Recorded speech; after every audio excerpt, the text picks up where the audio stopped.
But even when I first tried to start playing it, I'm like, what do you mean you don't have Barbarian yet? Because it wasn't in the first book released. Oh, yeah. Like a lot of classes would expect. And I know a lot of the monsters weren't balanced away optimally, but to their credit, they did improve all that as they went along, too. So. All right, I think we're back. Okay. Sorry for that. Can you hear us? Yep, we're good. It says we came back. I see us. Yep. Okay. All right, let's continue. So you were talking about your comparing, was it Ixalan and... Oh, yeah.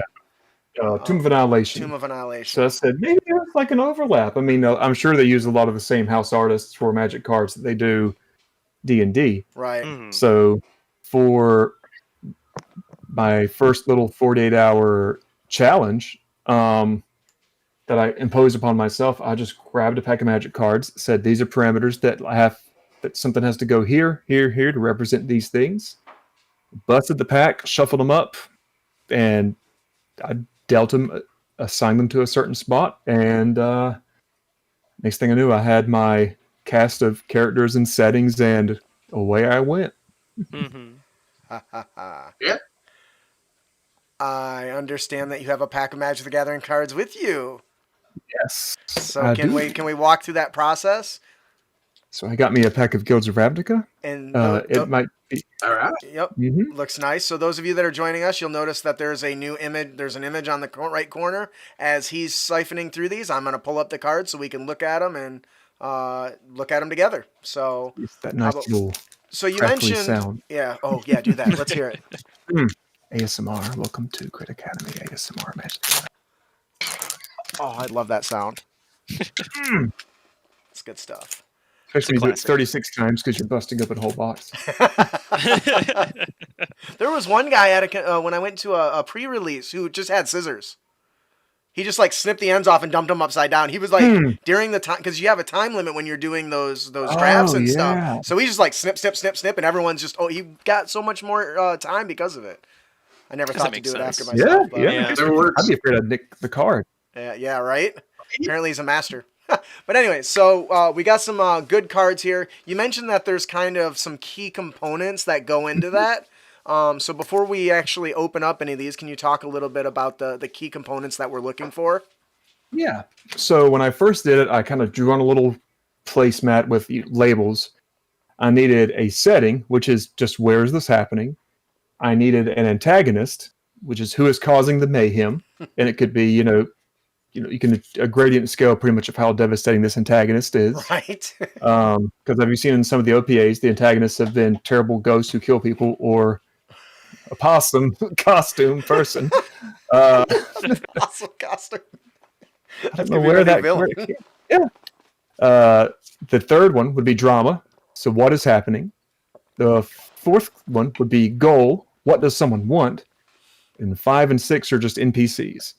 And be as fluid as you want with just making it work with whatever you're dealing with. You could be just based on the art, the titles, the neat flavor text. Somehow find a way to make it work. Right. I know the first one that I did was a Theros pack. I think the setting was Omen of the Forge, which is this cool little like dwarven-looking forge thing people were making. Antagonist was a Minotaur, Dreamsaper Shaman.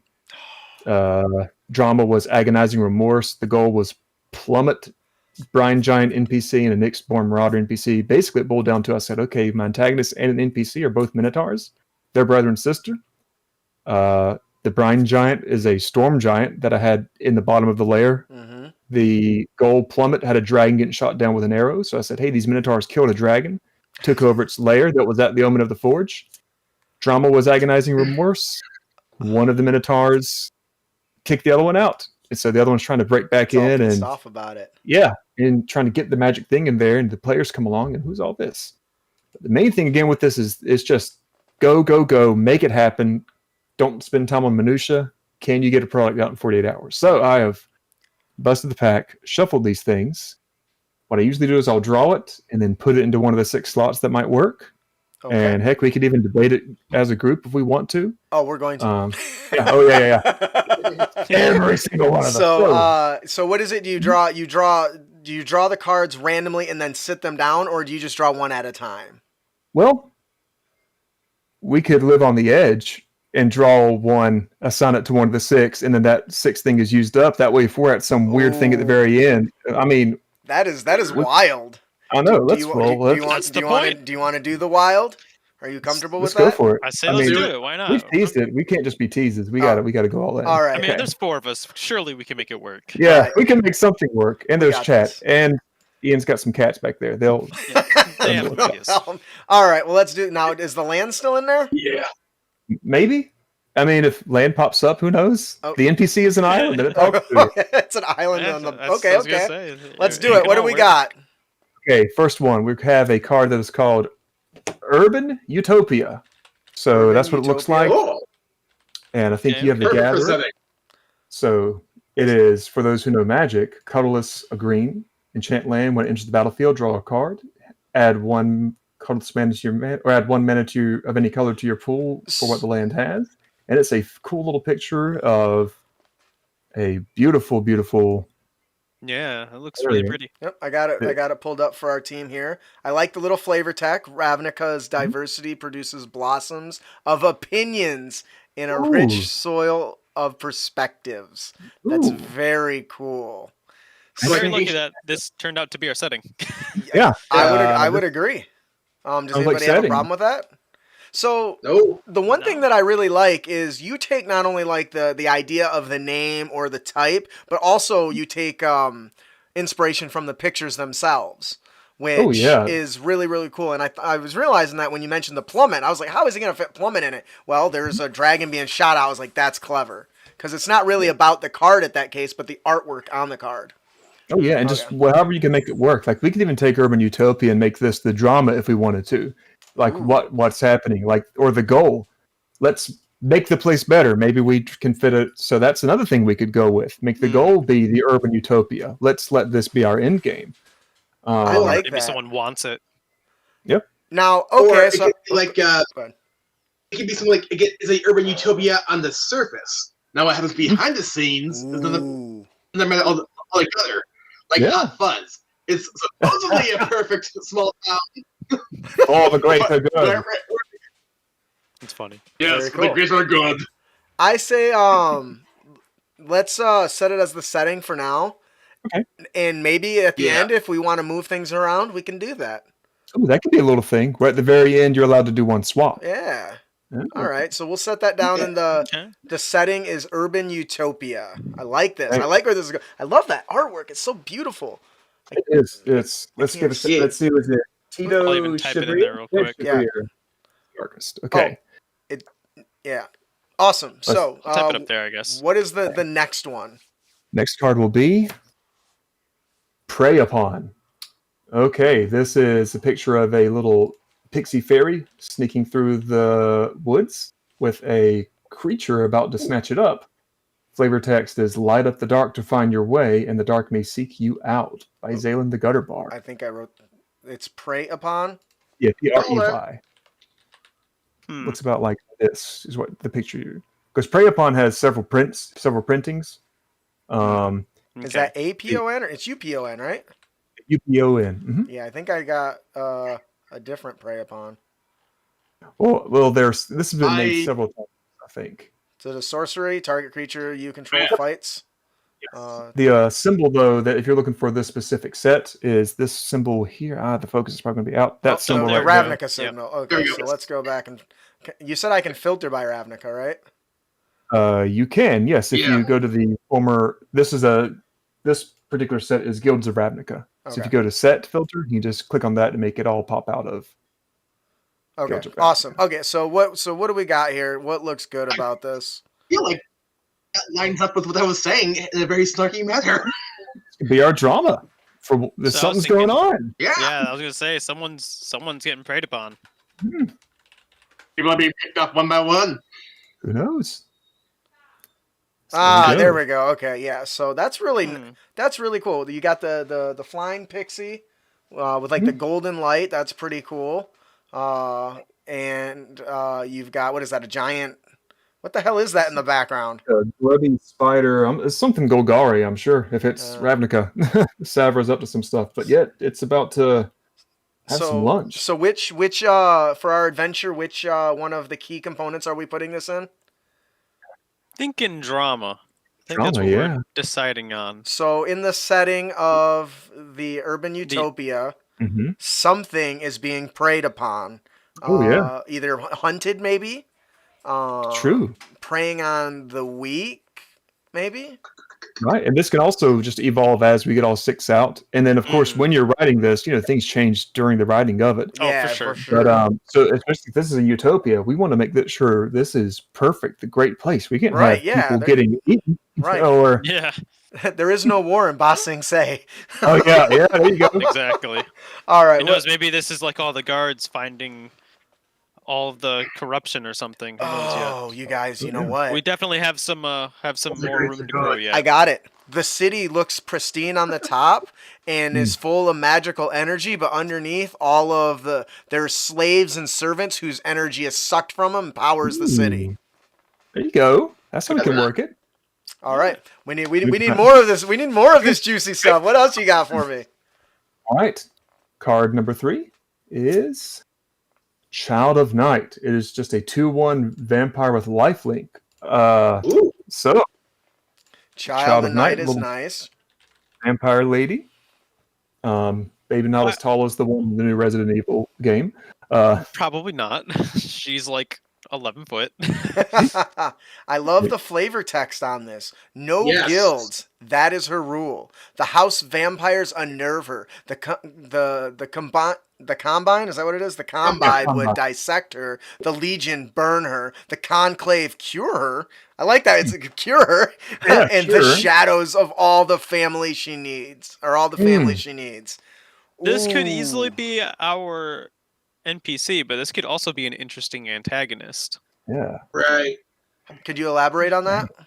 So this could be the NPC because everyone kind of hates her, and players kind of always go towards the person who's like, "Hey, we don't want this person to just die from all of you guys. That seems not right. Something seems a little wrong here." But alternatively, she could be the one causing all the problems. She could be preying upon all these Inversely- organizations or something. Okay. Maybe we can even Inversely, if you retweak look at the it. NPC, potential victims as being removed, if you will, to preserve the utopia for the greater good, if you will. They're being preyed upon. Ooh, That's good. Is anybody writing this shit down? If there's somebody watching this, please write this shit down and send it to me at critacademy@gmail.com because this is good. If in 3 days someone writes this out and puts on the DM skill, we're gonna get them. We're gonna say you plagiarized. Was there something you wanted to touch on, Remley? I thought it looked like I was gonna say the idea of maybe she like make her an NPC. She's the one getting preyed upon. Could be that because she could be the antagonist or an NPC who is it's her kind of people. It's the vampires that are being. You could say they're being kind of purged to get the urban utopia. I love this. These are some juicy ideas, you guys. All from these. I think making them the antagonist is too obvious too. So yeah, it's a little on the nose. Might be. I like them being the victim though. Because that's normally what like the flavor text kind of makes them out to be. They're kind of just this person who was kind of just born and everyone hates them. Yeah, we're gonna fix you. We're gonna look at you. You're so unique. Come sit down on the table so we can lay down on this table for me. Yeah. All right. Don't mind the scalpels. So are we putting that tentatively in a spot? We're putting it in the NPC category? Okay. NPC. For do now. that. What is our next card? It's hard. Let's see what we got here. Ooh. Hunted Witness. Of course. Hunted Witness. Pull that up. I'm on it. Oh, I got it. Is that a white card? Yep. 1/1. Yep. I see him. He looks sketchy as hell. Someone's gonna get him. Oh yeah, he ferried weapons, spells, exotic animals, but his most dangerous cargo was the truth. He saw some shit. He did. He saw it. He synced it. Oh man, that's awesome. Are we putting him in the NPC category as well then? We could. Or the antagonist. I was gonna say, what if he's the antagonist? He could be the antagonist. I like that he's better. The catalyst for everything that's gonna go wrong because he's seen too much. Oh man. Yeah, because we don't know. Now we create moral ambiguity. Yeah, we don't know who the players are gonna side with. He could be, yeah. Because this is supposed to be utopia. And keep in mind, that and an antagonist is always not a villain per se, as much as somebody who is a catalyst against the protagonist who moves the plot along. So, and I did kind of type out who is causing the mayhem, quote, quote. So his snitching. So this creates the issue. Is it right to say that this isn't actually a utopia and that he's clearly seeing something wrong? Or is it worth taking away his life and just saying, no, this place is a utopia. We just need to kind of clean slate him a little bit. There is no more embossing say, man. I'm telling you. So, what I'm... Actually, I could... Go ahead. Actually, given the description, I could see this guy being a mob boss of some kind. Because think about it. He's wearing weapons, exotic animals, spells, and he knows the truth. He could be using such truth to manipulate those in power. You know what? I like that. They call him the hunted witness, but maybe secretly he's playing the innocent card, but is actually the mob boss or somebody in control of something that's going on, and he's trying to leverage his position to share information he's discovered about the happenings inside our urban utopia. Or even, he can double on that by even maybe he could say, hey, there's party members. Someone's coming after me. You got he could be punking them the whole time. Say, he's using the party to just to gain, just mix his opponents. You gotta help me. They're after me. Can you believe it? It's the child of night. Yeah, right. She's after the child of night. Point the finger somewhere else. Exactly. You gotta deflect. Oh, that's good stuff. Right. All right. What else we got? What's we're missing? What are we missing? Missing a goal and another NPC. Okay. So far. Yeah. I think gold might be the hardest one to get. Let's see what we got. Torch Courier. It's a 1/1 goblin. Sacrifice him. Another target creature gains haste on entrance. So the Torch Courier. Okay, so that... I mean, it feels like it has to be the NPC. Yeah, how can we fit it? Well, could it represent...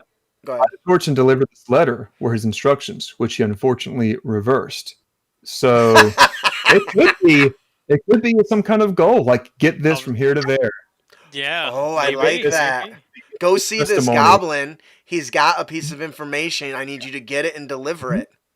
But then this doesn't even have to be the child of night or the hunted witness. Depends on what they're seeking and the information inside, but that could work. Would that be? This doesn't even have to be like the main goal, like the main goal. I mean, it's just a goal. You could have depending on or it doesn't just one of the goals. I mean, it doesn't have to be the primary thing. Right. It can be that you have to get this message from somewhere to another. I like that. So it turns this into the goal being some sort of delivery, which is awesome because that's not just to go kill this thing, which I'm a fan of. And do the party members peek at the testimony before they get What if part of the hook is you find out what the message is right off the bat? And the question is, okay, who do we give this to? Oh, shit. Out of night, hunted witness, They both show up and they start bribing. Hey, that was supposed to come to me. That's mine. Can you give it to me? I'll be forced to call, the magistrate, or I'll have to take off your head if you don't return my property. Its contents are secret. Did you read the contents? If you did, you're in some shit. Oh, this is good. I like this. Maybe the mage can use minions to repair the wax seal. Oh, shit. I'd like to be tampered with it. That is great. Help it out with explosive runes so that when you give it to the rogue, any of the characters that might have the forgery skill could even change it to benefit themselves. Yeah. That would be so threatening. That would be so okay, this object is supposed to go from point A to point B, and it's supposed to help aid these other people. But if you just change a few things, that help now goes wherever you want it. Oh my gosh.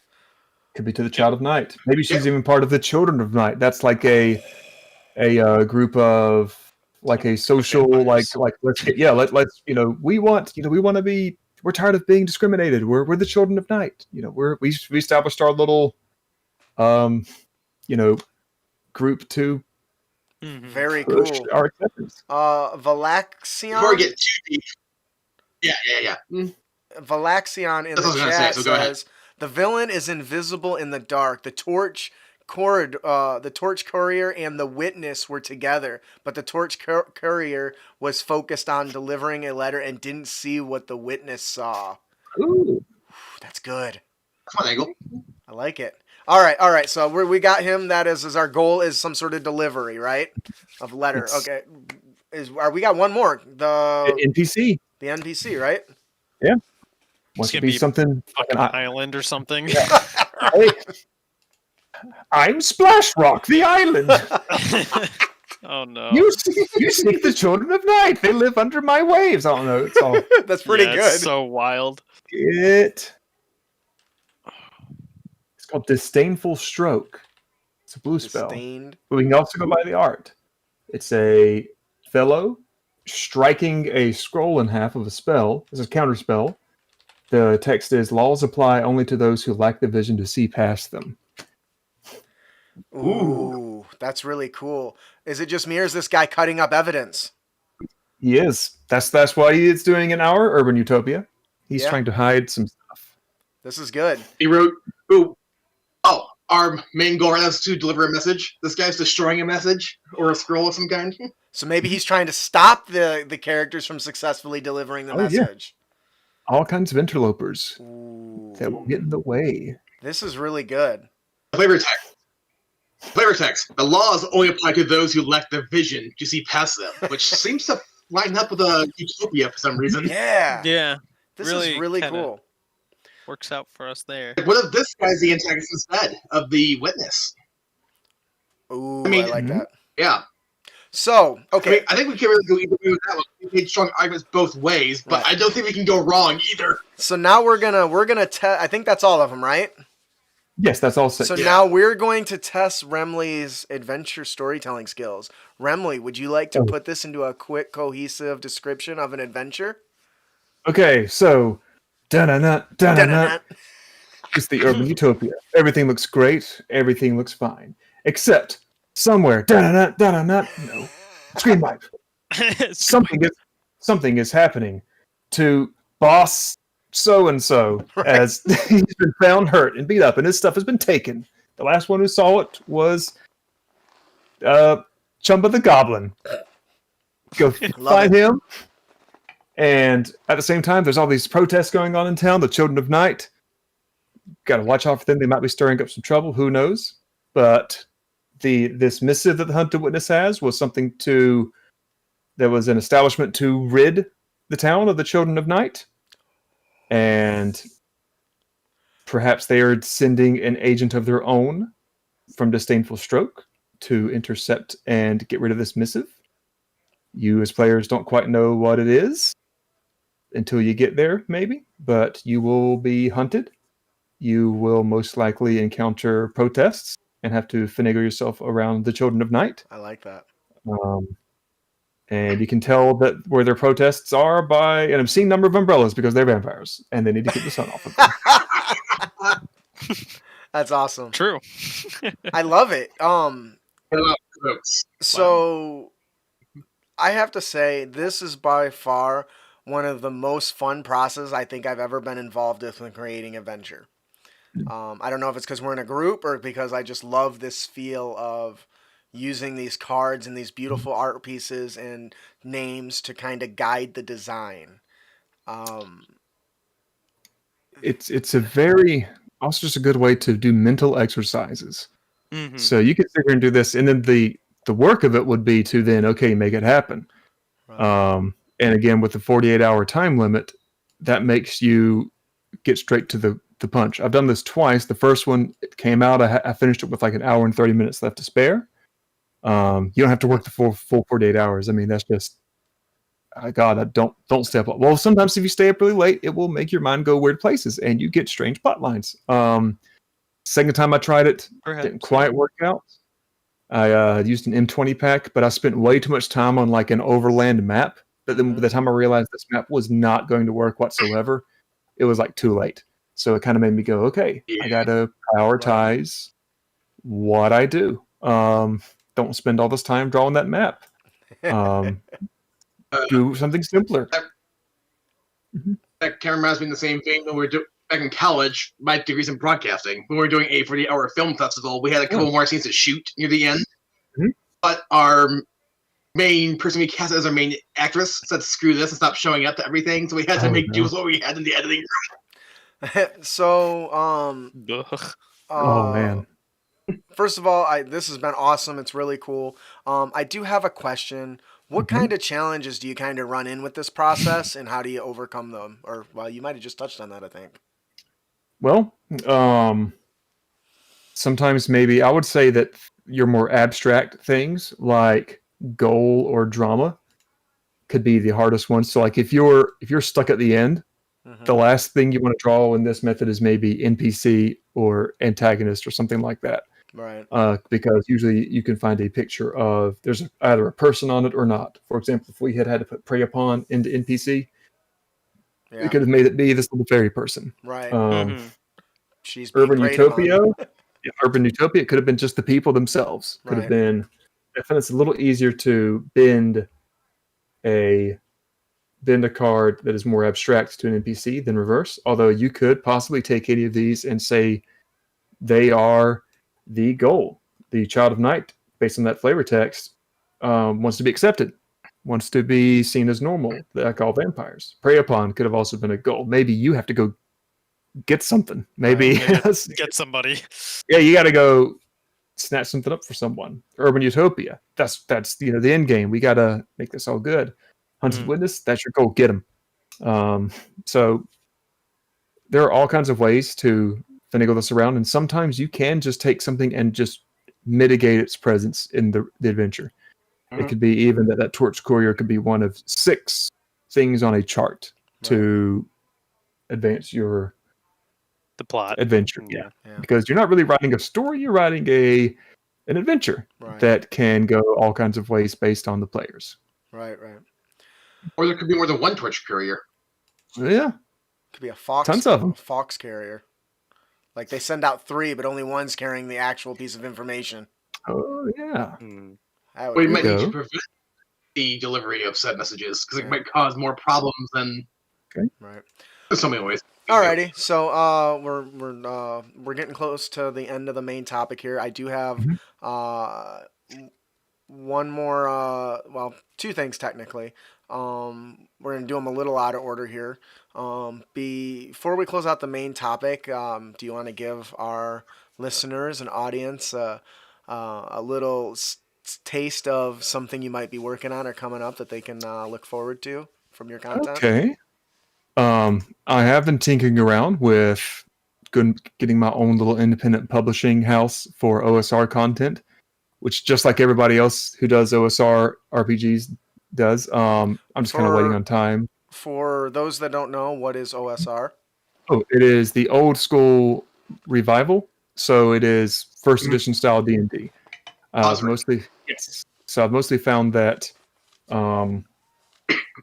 I don't know, like the more I've kind of played and written in that format, the easier it is, and it is a little more inviting to the weird, so to say. At the same time, Jeff and I are in the pre-planning process of a sequel to Blinkski's Toy Shop, which I helped with. I didn't have nearly as much involvement with Blinkski's as I did the ones from our trilogy of clown monsters, but this one we kind of liked some NPCs from there. Right. Kip and Wingo, 2 gnome brothers who are just the worst. So I think I know those people. So we chose he came up with the title Kip and Wingo versus Evil.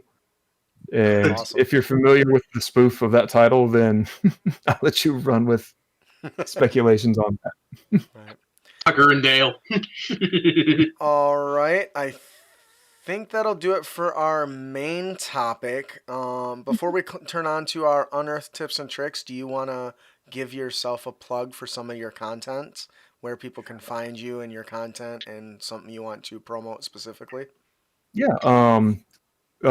Mostly my website, remleyfarr.com, is where you find most of my stuff listed. You can follow along my goofy little adventure blog that I do a full write-up and art for the Tomb of Annihilation game that I'm DMing. As far as content, we've had a lot of people play Madhouse of Tasha's Kiss, and a lot of people play Happy Jack's Funhouse. Annalise's Revenge, though, which is probably of the three, the one that Jeff kind of let me off the leash the most for. So I got to be a little more. There were some times we're writing Happy Jack where I'd send him something. He'd go, "Hold on a minute. I don't want to put up too many warnings." So Annalise's Revenge, by all means, if I'm going to direct anybody to a commission I've done, Annalise's Revenge is where I'd like to direct them. Maybe to get her the more so love of the three in the trilogy. As far as my personal projects, PD's Pork Pie Emporium is probably the one where I got to test out all my stuff and just go completely insane. I love reading that shit, man. Your stuff is just so off the wall. I have me cracking up, man. It's good. It's like, yep, barbecue restaurant, pigs, demons. No one's going to sue me for plagiarizing because no one's going to come up with this stuff. All right. I added the link to your website into our chat. You'll also find it in our show notes at critacademy.com/post/episode 209. Alrighty. Now on to our Unearthed Tips and Tricks segment. And now, what you've all been waiting for. Our Unearthed Tips and Tricks segment, where we bring you new and reusable material for both players and DMs. All right. Ian, would you like to tell...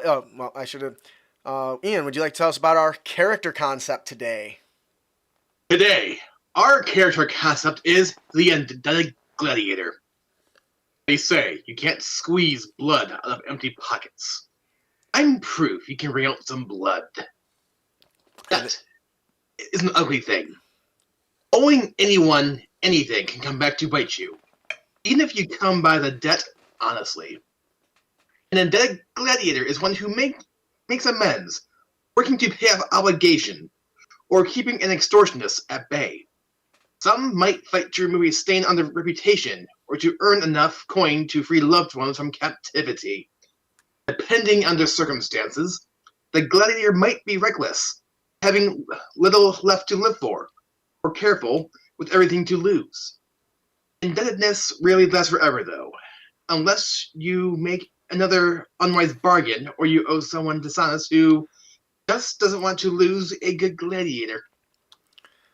I really like this character concept because traditionally, being a gladiator is tied to you're just a servant, a slave owned by somebody. The idea that you're going into it voluntarily because you owe somebody money, I guess that in an extent is kind of a servitude, isn't it? And trying to win the money back for them. But to me, it gives your gladiator character a little bit more detail than I'm a slave, which is, maybe you're a gladiator that's not a slave and you go and participate in the ring because you owe such a huge debt and your adventuring career hasn't just taken off yet. What do you guys think about this? Well, I think the most important question is, just like with any other background you choose for your character, are you entertained? I get that reference. It reminds me a little bit of in the Star Wars Edge of the Empire RPG, which is a very good Star Wars one. If you ever want to pick up a Star Wars RPG, your characters have essentially what is called debt. So you have to pick some kind of faction that you owe some kind of debt to, and then what level is it? Like the Empire, the Hutts, the this, the that. And what what I like about this is it definitely gives you a sense of motivation. It gives the DM something to work with. And I'm also one of those who's tried to do the concept of gold equals XP in 5th edition. I've always wanted to try that out. This is a perfect way to make gold equal XP. If you owe gold as a debt, you cash it off and you remove it from inventory, but then it turns into XP that you can use to level up, as in you are that is cool. The debt. That's an interesting idea. I like that. Yeah. This is go ahead. I like this character concept because you could easily make this, because whenever you think gladiator, you think like a fighter or a barbarian, right? Because I always think like, what kind of class could I run this that's not generic? And the one that I came to was actually the warlock. You owe the patron money, and that's it. He just wants money out of you. He doesn't want anything else. He didn't ask for your soul or anything. He just wants material components. He wants gold. And so you're just like, well, I mean, I can go fight for you. That's fine. That's hilarious. And you could easily turn this into like a hex blade or like, I don't know, something, right? Something more melee focused. Right. My patron is a pirate. Give me your gold. Yar, be ready. All right, I think that'll do it for our character concept, the Indebted Gladiator. Our monster variant of the podcast is Boulder Tooth. This fiendish-looking subterranean creature is a terror to behold. Its piercing claws and horned head give it almost a devilish appearance. Its most notable feature is its massively long tongue that splits at the end with its own set of vicious teeth. Perfect for pinning down its prey while its guts are removed.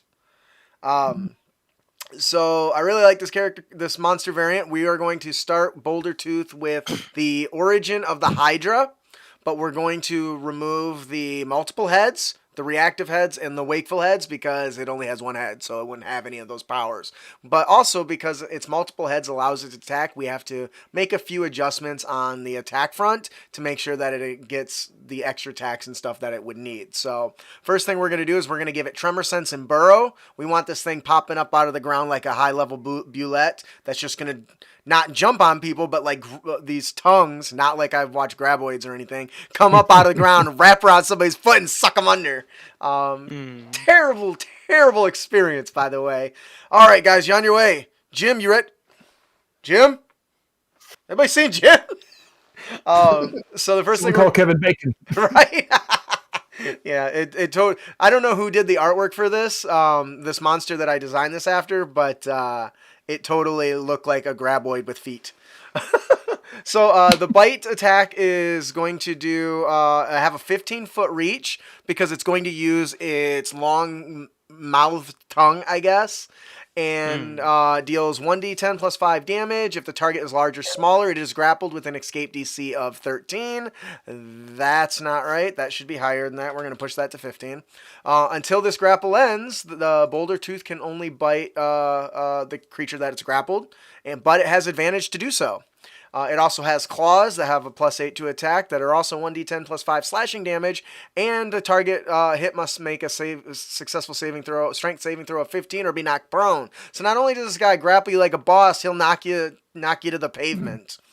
But here's where it gets interesting. In order to keep its damage up to pace with a CR8, we had to get a little creative. So, of course, I would give it legendary actions because I much prefer legendary actions, the enemy attacking on other people's turns, than just attacking a bunch all at once. That's a personal taste of mine. I think it makes it more engaging, but, do what you want, I guess. You can also... Love legendary actions. Oh, yeah, Love me them. too. We need more of them with too. low level, like a boss at level 1. Sure, give them legendaries. Yeah, absolutely. Yeah, honestly. It is worth noting that this creature does have multi-attack, but only gets 2 attacks because our legendary is going to only cost 1 action.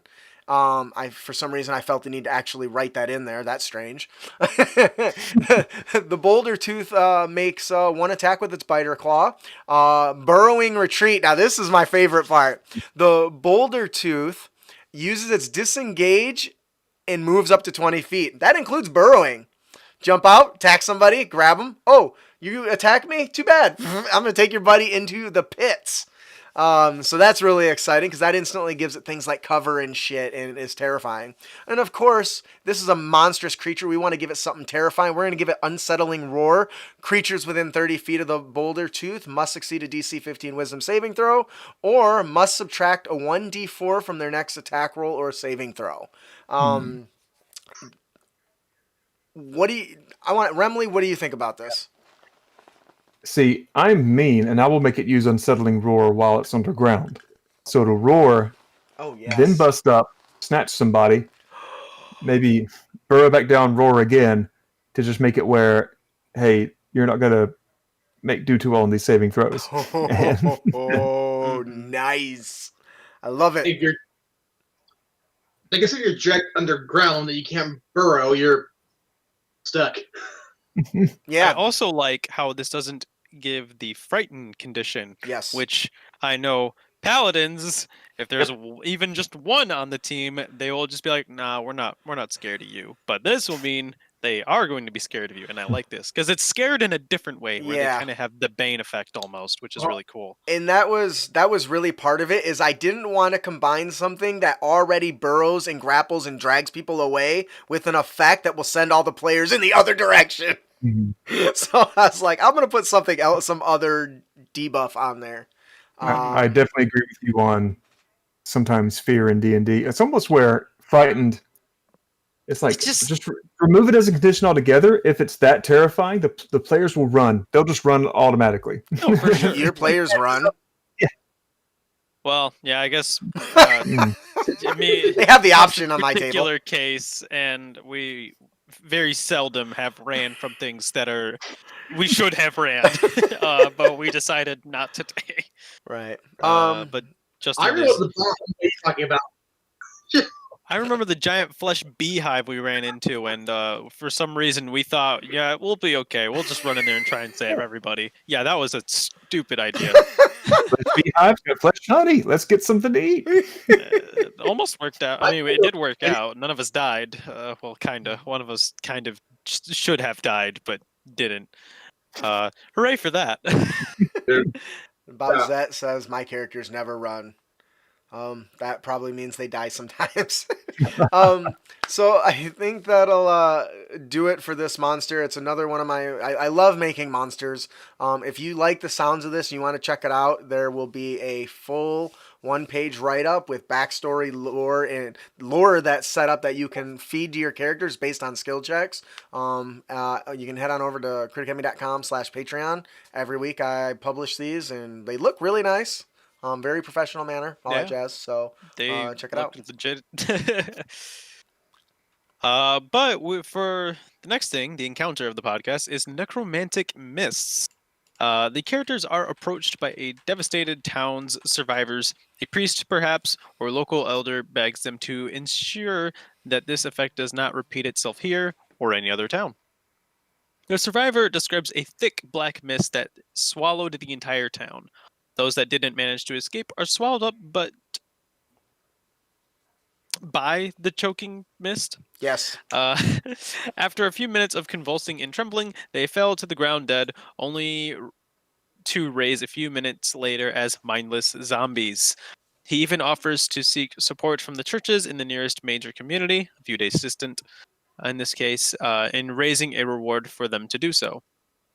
I am Emeshki, a dwarf necromancer, has begun experimenting with a new spell that creates a necrotic mist that not only kills in mass, but also immediately converts those filled with the mist into mindless zombies.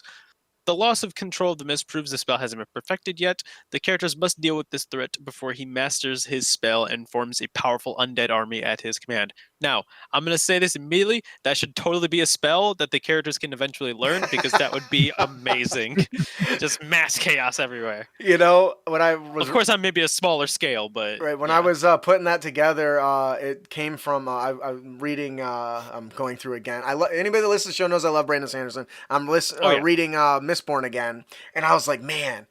That black mist that coats the place in the world at night, man, that needs to just choke people to death and turn them into zombies. I'm like, oh, that's an encounter idea. I'm gonna go write that up. I like it a lot. Remley, what do you think? So, see, I'm looking at it thinking, maybe I can just ally with this necromancer and say, hey, this kobold cave, they got a lot of treasure. Just throw your mist in there and then march them out, and we'll go in. Little things like that. Just strike some deals, yeah. I mean, the person clearly has some power here. Those people weren't using their bodies for anything good, anyways. They were probably just farming and leather working, and now they can. Yeah, now they don't eat as much. He's got a lot of real estate now. The market. You created housing for people. Meshki is. Let's strike a deal. Oh my God! Anti-hero in this case, right? Maybe my urban anti-hero. My urban utopia. Our urban utopia. Interesting. I like this. Yeah, it's definitely something I had a little fun with. Hadn't considered turning it into a spell. Totally could use fog or cloud kill as kind of a template. And then just kind of obviously increase the level of it, because this is doing some weird shit. Right. Because that'd be interesting for a player to use in just kind of any form of mass setting. So, I mean, currently I have like a war campaign going on right now. I could easily see this just causing immediate chaos. No one knows what to do anymore on both sides because there's just mindless zombies all of a sudden sprouting up, and they're just immediately just consuming all things around them, and that'd be very interesting to run. And part of the quest could be trying to figure out who did it too. Maybe they don't know. They don't know where it came from, and it could become this big mystery of what the hell is going on. You know, you don't have to know that there's somebody behind it. I mean, magic occurs naturally in the world all the time. So maybe even to balance it, have like an expensive material component that it consumes. Ooh, Because a Circle of Death kind of does that. I want to say it's. I think so. Yeah. Yeah, like an onyx that's worth a ton of gold. Maybe this. Yeah. Let me look that up. Mesky, he can be hiring you to go get some gemstone. It turns out that is what he needs, or it's like the skull of a dragon with a diamond put into it. Something. Him hiring the players to find the material component. Yeah, Circle of Death. Even though it's awesome. Circle of Death is only 6th level. However, it has the component of the powder of a crushed black pearl worth of at least 500 gold pieces. That's a lot. Right. So for one spell. definitely for one spell. Yeah, it's a lot. All right, I think that'll do it for our encounter of the podcast, the Necromantic Mists. Ian, would you like to tell us about our magic item? I like that one. Today's magical item is the Corrupted Heavy Crossbow of Triumph, made with our magic item generator. Yay. Now, the item is a heavy crossbow, and it's rare and requires attunement. When you hit with an attack using this magical weapon, the target takes an extra 1d6 necrotic damage. In addition, when you hold this weapon, you gain resistance to radiant damage. So I guess you're going to hunt down angels. This is the weapon to use. God, I love doing shit like this. I know, right? The bow is coated in the aura of black mist. Flames within 10 feet flicker and dim to half their range. Well, that's not I love that ominous at all. flavor. I love that flavor so much. I'm stealing that. When you want people to know that you're a bad guy. Yes, this is it. I was like, Zorax would love this. And also, there's more. When you kill a creature with this weapon, a rush of triumphant glory imbues you with the eagerness for the next fight. Whenever you make an attack roll or saving throw for the next minute, you can roll a d6 and add the number rolled to your attack roll or saving throw. You can't use this feature again until you finish a short or long rest. Yeah. That certainly should be very rare, I think. Mm-hmm. I think this item is would be called a get crap done weapon. I'm just saying. Yeah, this is So this was, as Ian had pointed out, is 100% from our magic item generator in progress. I've got really big tables of affixes and prefixes, and you roll on those tables, and each prefix or affix gives a specific feature to an item. I'm still working on all the wording and everything, and using it to auto-calculate the rarity. So still need a little work there, but I'll get there. But basically, the goal is to have an item that generates with a unique name, or at least a rarer name you would get than you have a magic sword. Yeah. So I do like the idea that it's a corrupted weapon. I want to know, why is it corrupted? What corrupted it? What turned it this way? What does it look like? You know, there's a lot you can work off with just a good word like that, and I like that a lot. It's so funny. Like, I read through these when I put them in the show notes to make sure everything's legit, and then I still find errors as somebody else is reading it out loud. Remley, what do you think about this? I like the things with magic items that I always like are the little ambience bits, like the bow is coated in aura black mist and flames within 10 feet flicker and dim to half their range. Like, that's because I have players that will just use that to just mess with people all the time. Like, stand away from the cooking pot, or little stuff like that. Or if they find a fire elemental, I'll wave my bow at it. Things along those lines to see if they can make something happen. I do like that, even though it gives them the D6 boost to hit or save, that it is a once per short or long rest feature, because I can definitely see that getting way out of hand. Yeah. Yep.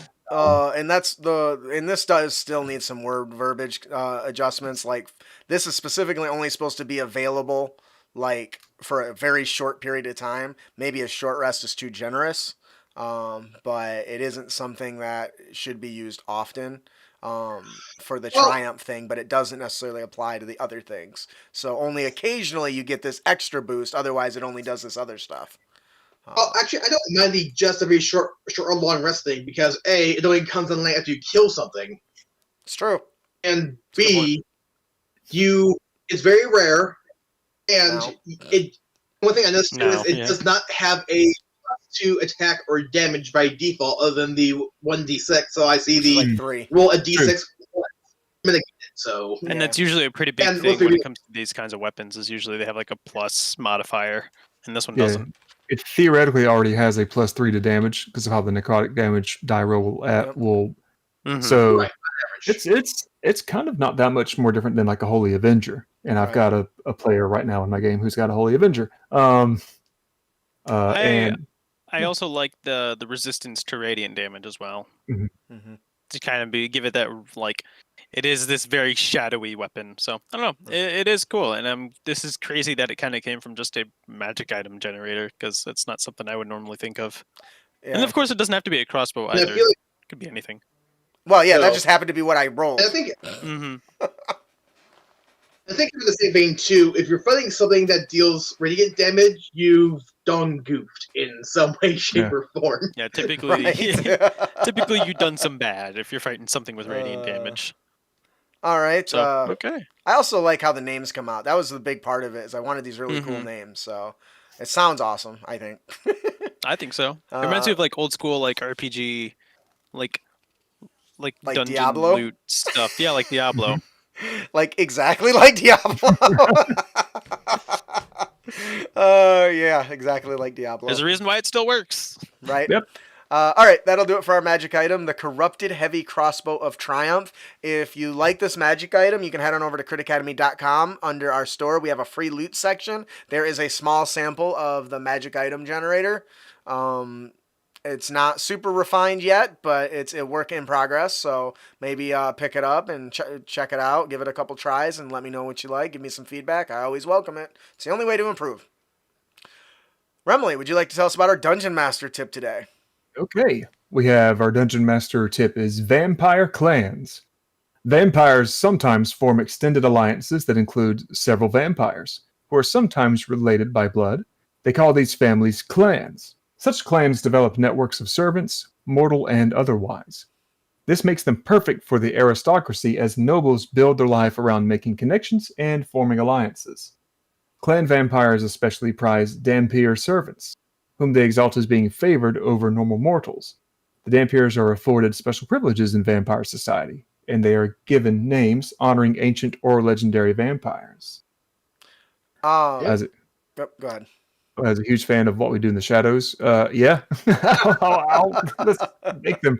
What I do like about this is if me and another buddy of mine have talked about just RPG ideas, and we've always liked the idea of when there are those who build characters and then those who build parties.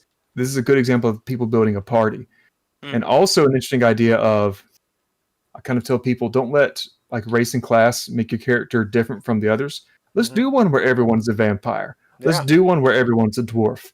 Heck, we've talked very commonly of let's let everyone be a cleric and just see what happens. And like clerics are scary. Yeah, you're all rolling fancy dice to do damage, and you're all making your numbers go up to make the DM not hurt you with their fancy dice. and there's enough diversity in the vampire clans, I think, where you can get together, even let the players decide what's our clan going to be like. Are they going to take something out of World of Darkness from one of those areas and just reskin it? Grab something out of What We Do in the Shadows. Maybe they all live in a New York apartment. But then if you bring in things like Dhampirs and servants, like I can see the person being like the human barbarian, and that's the one that they just human kick down this door, then just and then go through like that if they want to vary it up that way. But it does create a good little niche. Even a DM could even say, okay, what does your little mansion look like? And I've done something kind of like that with a group, but with Drow. I actually gave them like, you're a Drow priestess, Drow mage, Drow this. You're a rider, and you are a mind flayer. And I said, here is your base, and I grabbed some kind of castle map, slammed it down. How are you setting it up? And that's cool. They got to tinker around with it. I love it. Go ahead. Well, the example you just gave, like everybody's like the same class, it made me think of the webcomic weekly role. And there was one that was effectively why all paladin parties don't work. It's a group of paladins who were like, discussing the plan. Okay, I think we have the idea of what we're going to do next. We all worship the same god, so we're great. And here's prophet, and they all say, and then they all name different names for who the prophet of the god is. It was like a short pause. Then they cut back to the present. And let's just say it didn't work out very well.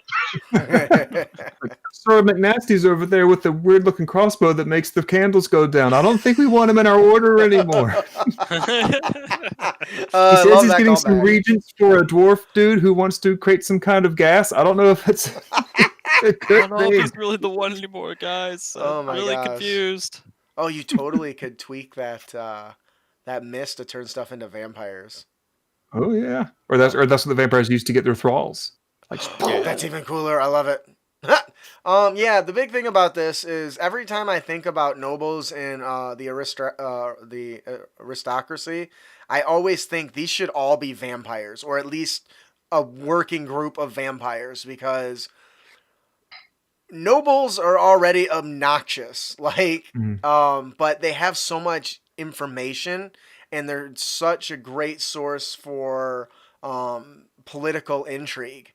And so for me, it always made sense that, hey, if you're going to do that, there should be somebody kind of manipulating this from behind the scene. And I never give credit to mortals. I always feel like it should be like a monster or something. In vampires, they just fit it. They fit. So, all right. I think that'll do it for our Dungeon Master tip. Vampire clans. No vampire hunts alone. Ignore everything you think about Dracula. Our player tip of the podcast is don't be a dick. That's pretty good. Yeah. Role-playing a Dampier. A Dampier, is it Dampier? It's Dampier, right? That's what I've called it, yeah. A Dampier, whatever his or her base race, can be mistaken for some sort of fey creature due to their pale skin, willowy features, unnatural charisma, and slightly pointy ears. Closer inspection, however, reveals subtle traits inherited by their vampire parents. Clearly, I'm one episode too late on the gothic stuff. The image of the Dampier is that of a mysterious outsider swathed in shadow, a lonesome anti-hero, seldom at peace with society or themselves. Dampiers are mortals. They have no exceptional vulnerability to sunlight or radiant damage. Because of this, true vampires sometimes refer to them as Daywalker. That sounds familiar. Where did I hear that before? Is that from Blade? Gravewalker from South Park. Daywalker. It's from Blade.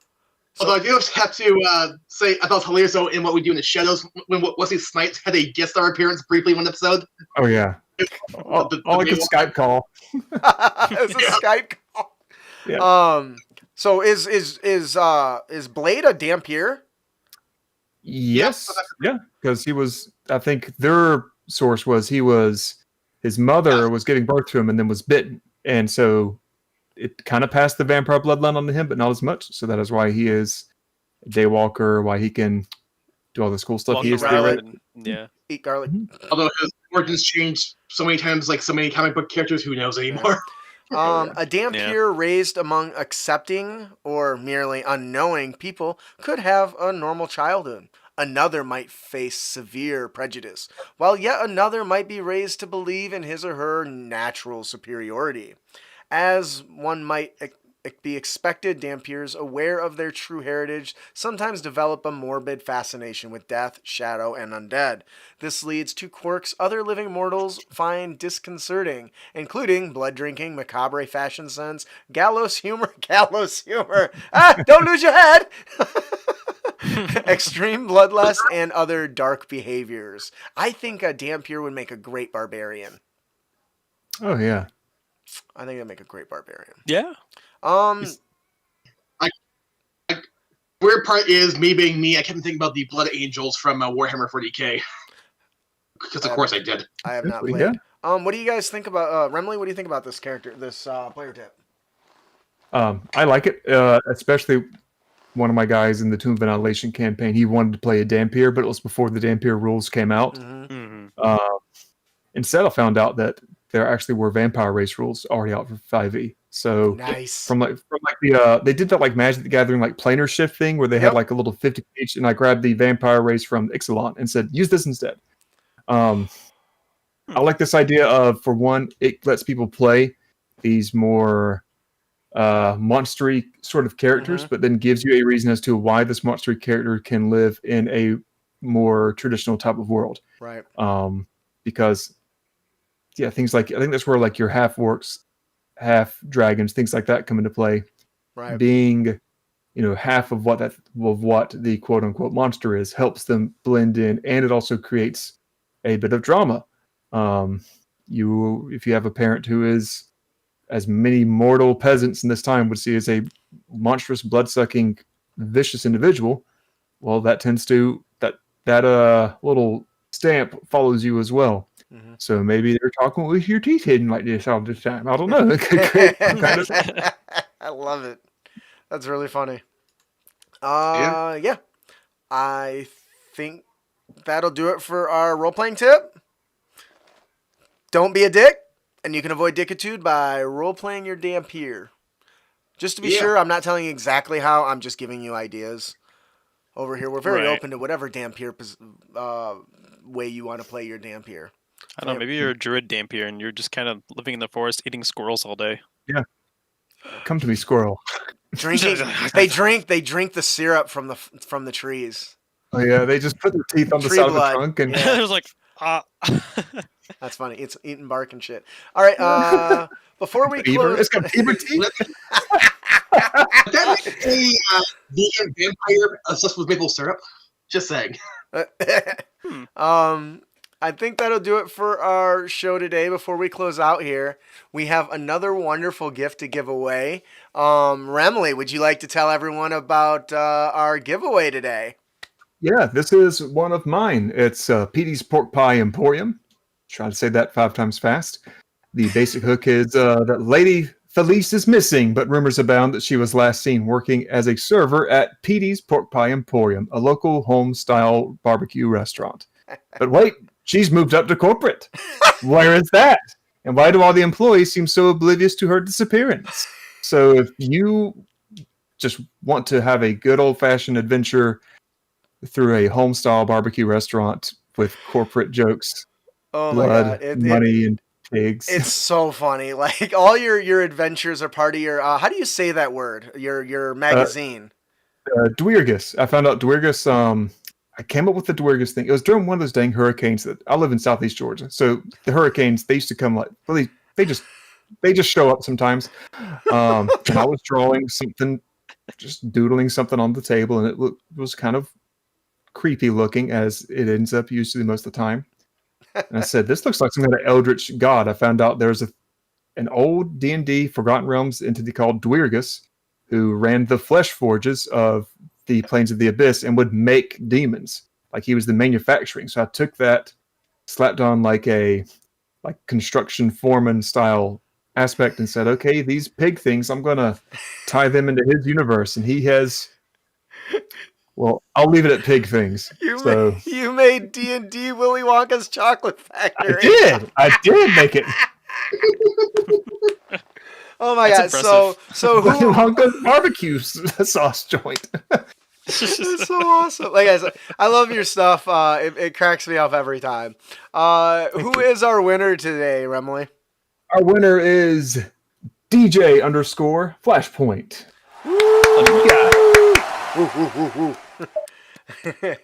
Congratulations, DJ Flashpoint. If you didn't win, have no fear. Head on over to crittyacademy.com and subscribe for your chance to win. It's as easy as that. I want to thank Remley personally for raising up a opportunity to give away fat loots to all our to some of our viewers. So thank you very much for that. Before I close out, do you want to give yourself one last plug where they can find you, and we'll close out here. Again, just at www.remleyfarr.com. That's where you find pretty much most of my stuff. I don't have really any social media accounts that I actively post anything to that is for the marketed side of things. So do it the old-fashioned way. Bookmark the website like we did back when I was a kid. back in my day. We had rings and oh, wonderful. Yes, I cannot, and I'm not just saying this because he's a guest on the show. I've talked about Remley and his work many times before. You do great work. You check out his adventures. If you didn't win his PD pork pie, go check it out. There's a link in the show notes at critacademy.com/post/episode 209. And definitely check it out. It's an affiliate link, so if you do pick it up, it helps him, it helps us. It's gonna help you because you're gonna be laughing your ass off. So check it out. That'll do it for our show today. Please join us on our next episode. We'll be discussing gladiatorial arenas. We're going to teach you our character concept. I got another one for next week too. So, anyways, not only are we going to talk about gladiatorial arenas, we're going to talk about the different varieties and how you can make them far more interesting than just the traditional battles. All right? If you enjoy the show and you would like to support us, please consider visiting us at critacademy.com and follow us on social media. We got all kinds of fat loots there for you. If you don't know, we've recently just released 3 brand new products. Our Werecat I'm surprised, it is just blowing up. It's a fun playable race. Pick that up. We have the Cleric Warmind Divine Domain, which is all about borrowed power and mental power combined. Because, if a cleric borrows power from a deity, is one that borrows power from a deity and has their own powers better? I don't know. I think so. And then, of course, we have the fighter Skybreaker, who can alter gravity. One touch on the enemy's shoulder and send them falling in the wrong direction. Also allows them to fly. So if you're interested in that sort of stuff, check that out. You can head over to critacademy.com and pick them up. Yay! That'll do it for our show today. I am your host, Justin. I'm your guest, Remley. I'm your co-host, Austin, and Ian is missing. Cats. He's okay. And that's our other co-host, Ian's cat. Yeah, there's 2 of them. He's got 2 cats. Ian's Ian's cats. All right, thanks for listening, and keep your blades sharp and spells prepared, heroes. Let's all wave goodbye.